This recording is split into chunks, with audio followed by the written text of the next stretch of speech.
Ya, Assalamualaikum dan selamat sejahtera. So, hari ini kita akan belajar bab baru iaitu bab 9. Ini merupakan bab yang terakhir dalam sains tingkatan 1 dengan tema 5, penerokaan bumi dan angkasa lepas. So, untuk hari ini kita akan belajar bab 9.1, sistem dan struktur bumi. Kita tengok pertama sekali sistem bumi. So, bumi terdiri daripada beberapa bahagian iaitu atmosfera, hidrosfera, geosfera, biosfera dan kriosfera. So dalam kelima-lima ni kita akan fokus kepada 4 saja iaitu atmosfera, hidrosfera, geosfera dan biosfera. So dalam sistem bumi kita bahagikan kepada 4 iaitu atmosfera yang mana lapisan udara yang menganjur dari permukaan bumi. Kedua kita ada hidrosfera iaitu air yang berada di lautan, tasik, sungai dan air bawah tanah. Yang tiga kita ada litosfera iaitu lapisan bumi yang paling luar yang mana terdiri daripada kerak bumi dan sebahagian daripada mantel atas. So ini biasa kita kenali sebagai daratan. Dan yang last sekali adalah biosfera yang mana bahagian ini merupakan bahagian yang menampung kehidupan. Okey. So untuk atmosfera ni kita tengok dulu atmosfera secara terperinci. Yang pertama, atmos ni bermaksud gas. Kenapa? Sebabnya zarah gas banyak berkumpul di permukaan bumi disebabkan dari tarikan graviti bumi yang sangat kuat. Jadi untuk atmosfera ni kita ada kategorikan kepada 5 lapisan iaitu troposfera, stratosfera, mesosfera, termosfera dan exosfera. So kita akan pergi setiap satu ni secara detail selepas pada ni lah.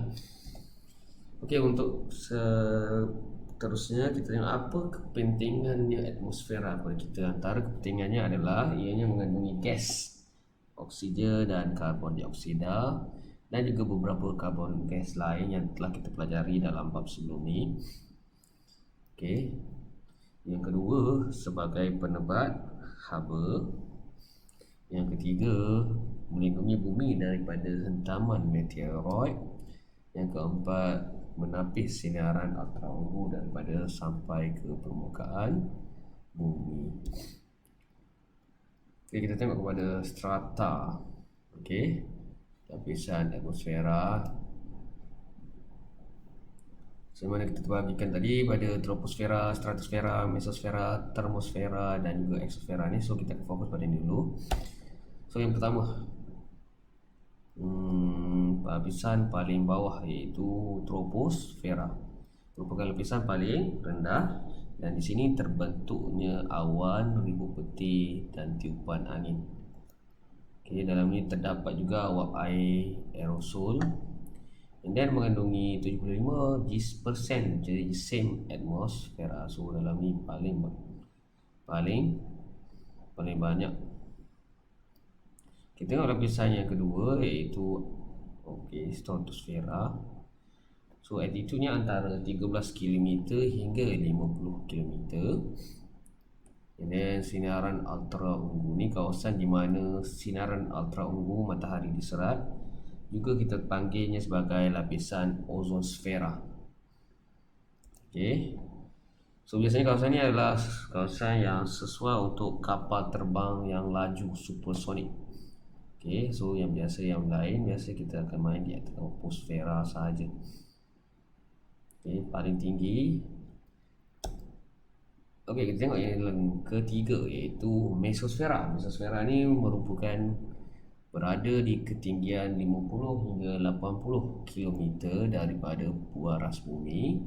Kawasan ini merupakan kawasan paling sejuk iaitu negatif 90 darjah Celsius. Di sini tempatnya meteorit terbakar lah. Okay, ditapis di sini. Okay, next kita ada termosfera yang mana beraltitude ketinggian 80 hingga 480 km. So kawasan ini merupakan kawasan panas iaitu lebih daripada 1200 darjah Celsius. Ianya juga dikenali sebagai lapisan ionosfera. So kawasan ini biasanya berlaku kawasan gelombang radio. Okey, ion yang membalikkan gelombang radio Dan kawasan ini juga merupakan kawasan yang mana kita nampak aurora, jalur-jalur cahaya warna-warni disebabkan magnetik, tarikan magnetik. So yang ni kita akan belajar dengan lebih detail di tingkatan 3. Okay, apa itu aurora tu? Dan paling tinggi lah sekali adalah exosfera, yang mana kawasan ni lebih tinggi daripada 480 km. So ni merupakan kawasan paling tinggi. So yang mana kawasan ni biasanya tiada udara lah, vacuum lah. Yang mana udaranya semakin nipis dan banyak gas helium dan hidrogen.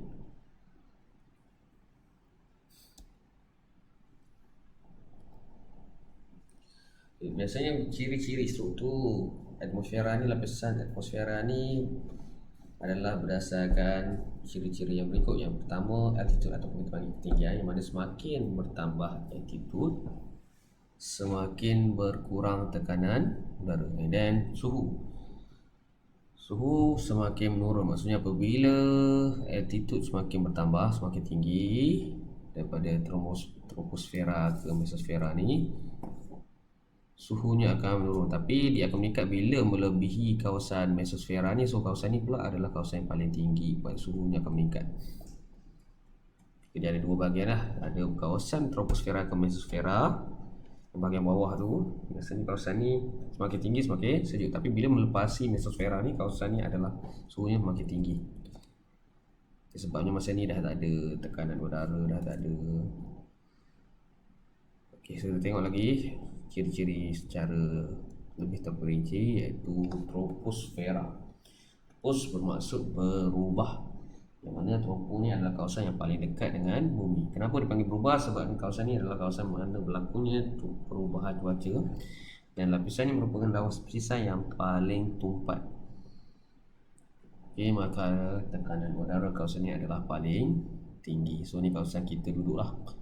Dan seterusnya stratosfera ialah kawasan yang terletak atas pada troposfera. So strato ni bermaksud tersebar. So kawasan ni udara ni sangat tenang, tipis dan tidak berawan. So biasanya awan berada di troposfera. Sebahagian atas ni dia tak ada awan dah, dan juga tidak berdebu. Dia juga kawasan ni juga tak ada wap air. So biasanya sesuai untuk laluan penerbangan kerana tiada halangan udara. So kawasan ni biasanya mempunyai lapisan ozon. Kalau perasanlah kita bila kita naik kapal terbang, kalau biasa berada di troposfera ni, biasanya bila naik, bila sampai satu kawasan, kita nak bila kapal terbang tu tengah naik, kita akan rasa gegaran, yang mana kita terlanggar awan-awan. Dan dia sampai satu kawasan tu kita dah tak ada awan dah. So ni kawasan stratosfera. Seterusnya kita ada bahagian yang seterusnya, kita panggil mesosfera, yang mana terletak di atas stratosfera. So ni kawasan yang paling sejuk, yang mana lebih negatif 90 darjah Celsius. So kawasan ni lah yang melindungi bumi daripada hentaman meteorit. Okay, meso ni bermaksud tengah lah. Okay, next kita ada termosfera. So kawasan ni dah mula start panas, kawasan paling atas mesosfera. So kawasan ni adalah kawasan yang paling panas, iaitu melebihi 1200 darjah Celsius, yang mana kawasan ni juga kawasan terhasilnya aurora. Di sini juga biasanya ada lapisan kita panggil sebagai lapisan ionosfera. Last kita ada lagi exosfera. Exosfera ni bermaksud exo, bermaksud luar, yang mana lapisan paling jauh dengan bumi. So kawasan ni paling kurang tumpat, yang mana tekanan udara paling rendah dan hampir tiada lah. Mengaju menjadi vacuum apabila sampai ke angkasa lepas. Bila mendekati angkasa lepas, dia dah jadi vacuum. So kawasan ni biasanya kawasan yang mana satelit buatan teleskop angkasa dan kapal angkasa ulang-alik mengorbit di lapisan ini. Okay, kita tengok bahagian yang seterusnya, iaitu hydrosfera. Hydro sebenarnya awak tahu maksudnya adalah air. So kira-kira 70%, 3/4 daripada kawasan bumi diliputi dengan air. Okay, 97 ni adalah lautan dan selebihnya adalah terdiri dari sungai, tasik dan lain-lain. Apa pentingnya hydrosfera? Hydrosfera ni pentingnya adalah untuk mengekalkan kandungan air di bumi, mengekalkan keadaan cuaca di bumi, menyediakan habitat ataupun tempat tinggal untuk kehidupan laut, membekalkan makanan laut seperti itu. Dan last sekali menjana tenaga hidroelektrik. So kita akan tengok lapisan-lapisan yang berada di hidrosfera. Yang pertama sekali sebelum tu kita tengok lautan dulu, mana boleh mencapai sehingga 11 km. So kalau perasan kita di atas permukaan bumi, bangunan yang paling tinggi adalah 800 lebih kilometer, iaitu Burj Khalifa. So tu tak sampai 1 km pun.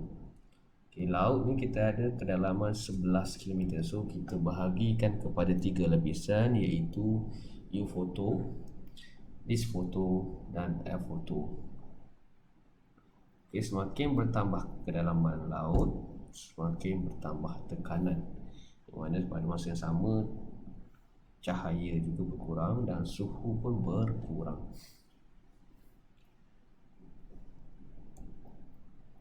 Kita tengok zon-zon laut, bahagian-bahagian laut. Yang pertama, U photo.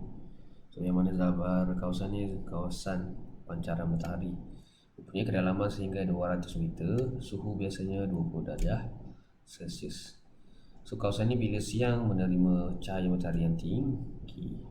This photo biasanya kawasan kedalaman 201 meter hingga 1 km, yang mana suhu puratanya adalah 5 darjah Celsius. So, biasanya kelihatan seperti waktu senja kerana hanya menerima sedikit cahaya matahari. So, biasanya kehidupan laut ni dalam ni biasanya matanya lebih besar.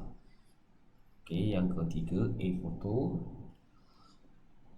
photo. Ini kawasan laut gelap. Okey, kita panggil zon gelap, yang mana kedalamannya daripada 1 hingga 6 km. Suhunya adalah 0 darjah Celsius. Kawasan ini biasanya cahaya tidak sampai ke dasar laut. Dan biasanya hidupan laut sini gunakan biopendar cahaya atau bioluminescence, mana untuk melihat mangsa dan memburu. Sebagai contoh, ikan pemancing ni, aquatic zone ni. Biasa pernah tengok kan kalau dalam cerita-cerita dalam laut dalam ni ada binatang ni.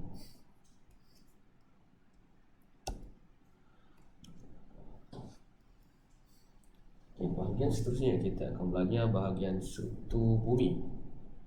Okay, ada 3 zon utama untuk struktur bumi.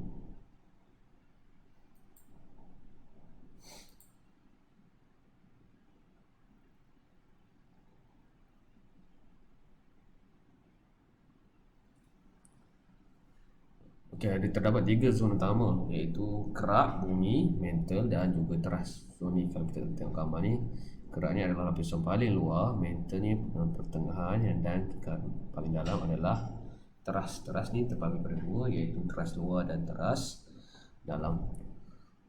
Okey, seterusnya lagi kita pergi kepada bahagian geosfera. Apa yang dimaksudkan geo? Geo maksudnya bumi. Okay, bumi terbagi pada 3 lapisan, kerak, mantle dan teras. Kerak dari segi definisi ialah lapisan yang paling luas dan yang paling nipis. Dan kawasan ini mempunyai ketebalan antara 5 hingga 70 km, yang mana 70% daripada permukaan ini diliputi air. So bahagian kerak ni biasanya terdiri daripada batuan, tanah dan juga mineral. Selain pada itu, ia juga mengandungi bahan fosil api yang berguna seperti petroleum. Biasanya kawasan yang dikorek petroleum adalah kawasan ni lah. Okey, yang seterusnya bahagian kedua kita panggil mantle. Mantle ni biasanya adalah lapisan tengah yang mana mempunyai ketebalan sekira-kira 2,800 km. Suhunya pula antara 500 hingga 3,000 darjah Celsius. Kawasan ni biasanya separuh pepejal. Biasanya kawasan ini boleh keluar ke kawasan permukaan bumi yang dipanggil sebagai lava. Biasanya berlaku semasa letupan berapi. So kawasan ini biasanya kaya dengan silikon, sulfur, aluminium, besi dan juga magnesium. So mantle ini terbagi pada 2 lapisan, astenosfera dan juga mesosfera. So astenosfera ni adalah lapisan setebal 250 km yang mana bersuhu 1300 darjah Celsius. Yang kawasan ini terbentuk daripada bahan sebara pupejal. Okey, yang kawasan ini juga dapat mengampunkan plate tektonik ataupun lapisan luar bumi ni, kerak bumi.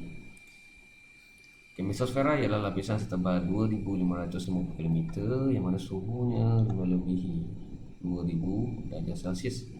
So kawasan ini merupakan kawasan tekanan yang tinggi yang biasanya wujud dalam keadaan pupejal. Kawasan atas ni separa pupejal, kawasan bawah ni pupejal. Yang bawah lagi kita ada teras.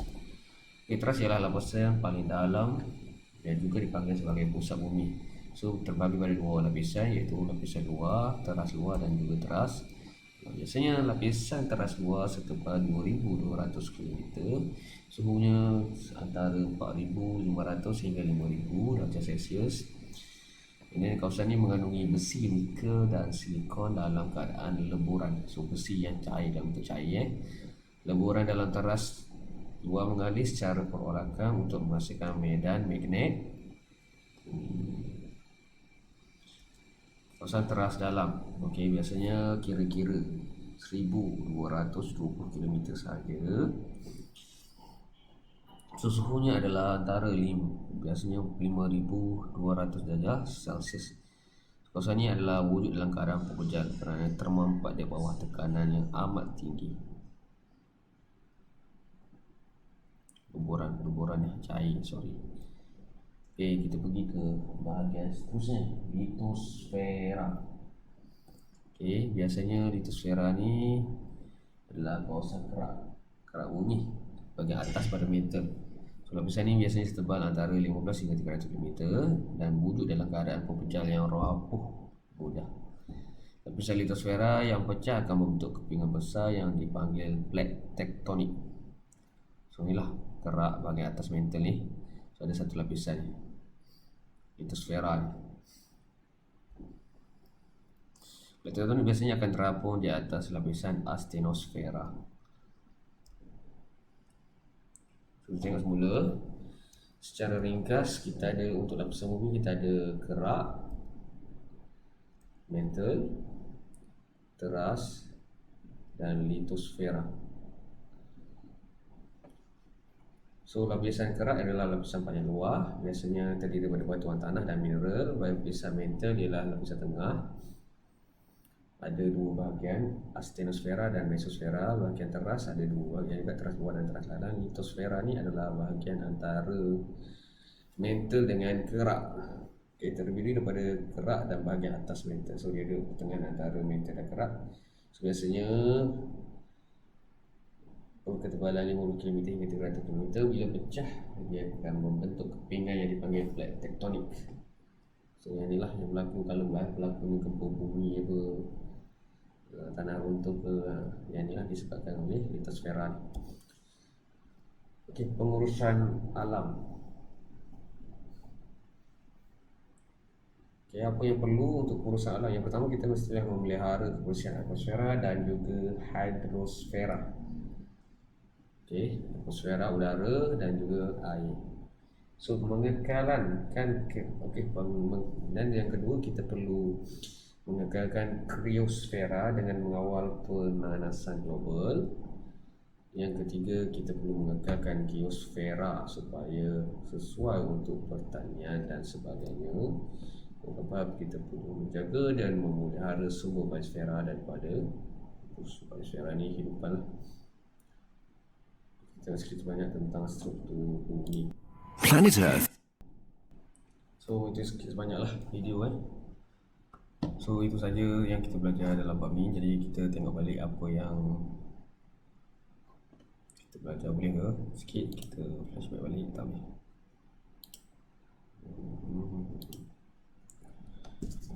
Okay, so tadi kita belajar tentang apa tadi untuk bab 9 ni. Yang pertama sekali kita belajar tentang sistem bumi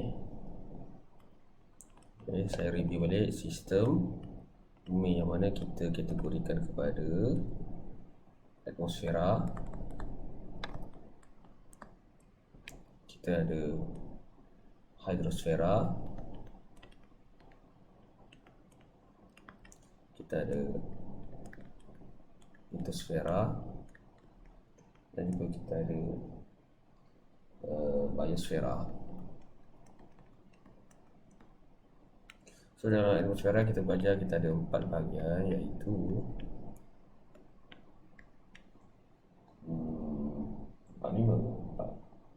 empat kan, troposfera,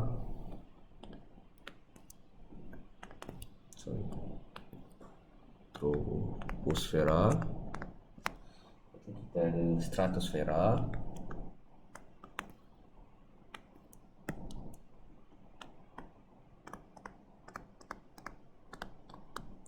dan kita ada meso,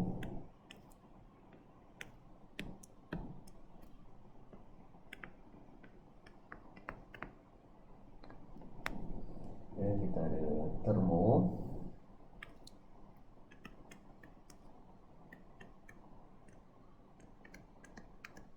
kita selalu lupa satu lagi, exosfera paling luar, kawasan paling luar. Mana tadi kita belajar tropo ni kawasan kita duduk lah, antara kurang daripada 40 km kan. Kita ada strato, kawasan kapal terbang, meso, kawasan pertengahan, kawasan paling sejuk, termos, kawasan paling panas, exhaust, kawasan yang tak ada gas. Lepas tu kita belajar juga tentang kepentingan dia, dan kita belajar pula tentang hidrosfera. So hidrosfera ni kita kategorikan kepada beberapa bahagian, iaitu 3 kan, laut luar, tengah dan laut dalam. Eufoto, mana ada cahaya masuk. Diafoto, lagi satu apa afoto, afoto. Okey, so ni kawasan laut dalam. So semakin bawah semakin rendah, kanan semakin tinggi. Kalau troposfera ni paling bawah ni tinggi, makin atas makin kurang sampai tak ada tekanan udara. So dalam litosfera pula kita belajar tentang kerak, kita ada mantle,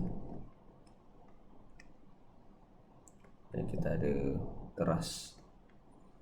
Okey, so kerak ni kita ada apa nama mesosfera dengan apa nama sebut itu,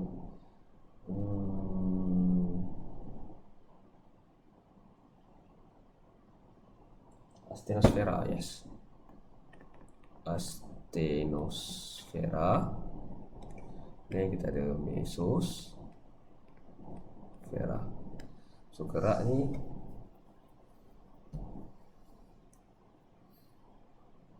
dan teras, kita ada teras luar dan teras dalam. So bila teras ni dah pecah lah, mesosfera, astenosfera, pecah lah mesosfera. So ni teras dalam, so ni dalam bentuk pecah lah. Dan biosfera ni kehidupan lah, dalam bab kehidupan kita masuk sikit saja, yang mana pengurusan alam lah, kita apa kita perlu jaga kehidupan lah, untuk kekal apa semua kan. Kepentingan kita menjaga biosfera. So, itu saja kot sikit sebanyak untuk bab ni. Okay, so kita akan terus kepada kerja rumah.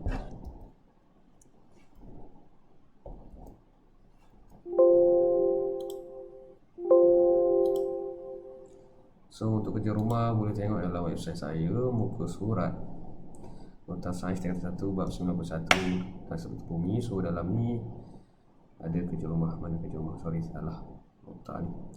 Latihan.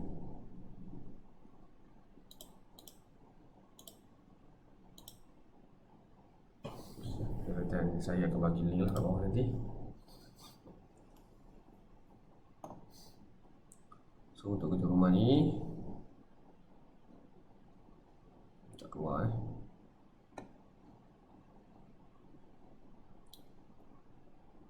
Kita akan buat soalan nombor